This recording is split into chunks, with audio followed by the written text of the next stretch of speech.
Section 11, support and resistance.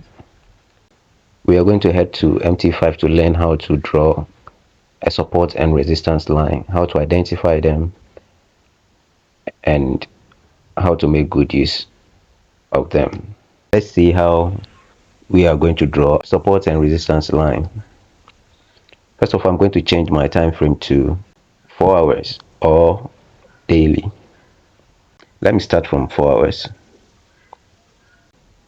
When you come to 4 hours, all we are looking for is a point at which the price reversed multiple times. Those are the points we are looking for. Now I have changed my time frame from 5 minutes to 4 hours. You can zoom out or zoom in to have a cheerful view of where the price stops severally. So our interest or point of interest here is to find the place that the price returned or reversed multiple times, and we will draw a line at that point. So when you look here, when you look at this place, you can see the price stopped here severally and reversed back. When you come here too, you can see that it has reversed here multiple times, here as well, here and here. So we are going to figure out all those places and draw a line.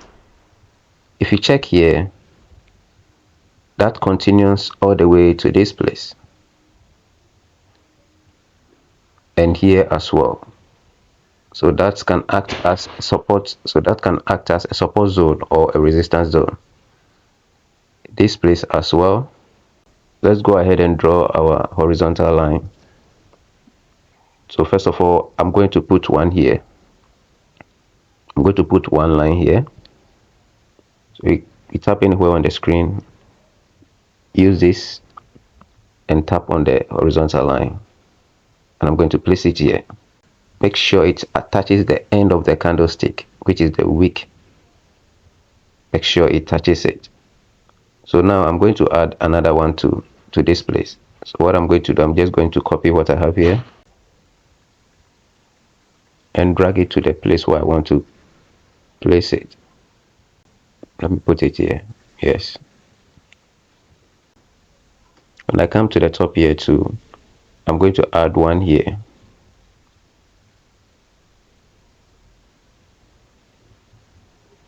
I've added one here. Make sure your line touches multiple points or multiple tips of the candlesticks. If you check the one we did, you can see it touches here, here as well, and somewhere here. And you can see the price has reversed at those points most of the time. Now that we have seen, we have drawn this one, let's change the time frame to 1 hour. You can see that the support we have drawn has really touches most of the vital places on the chart. So let's come here. You can see here it is acting as a support, and here it is acting as a resistance. The same way, when you come here, it is now acting as a support here as well.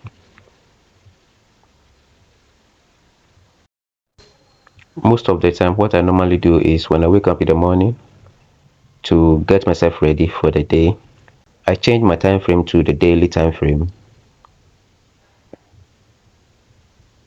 After changing it there, then I will draw my support and resistance line for the daily chart.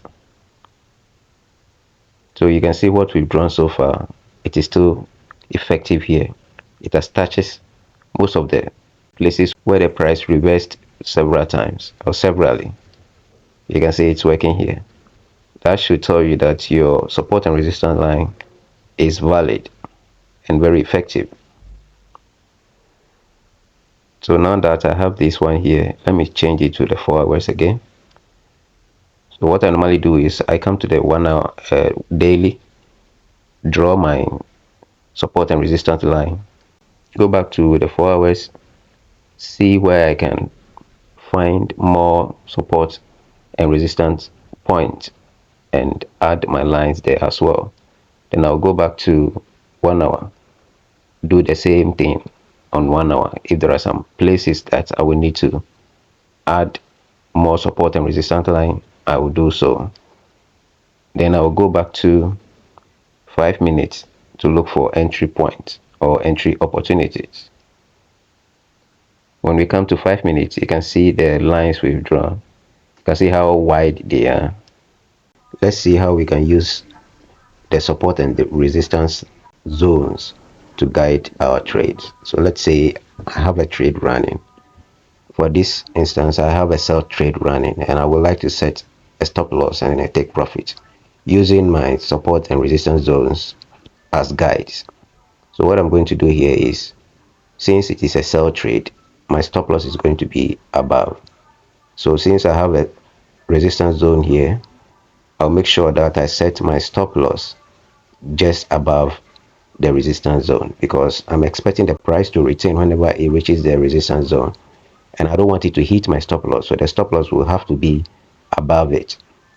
If I want to set a take profit and I have a support zone down here as we have here, what I'm going to do is I'm going to drag my take profit just before, this time it has to be before the support zone, because I believe when the price reaches the support zone, it may return, and I want to take profit before it returns.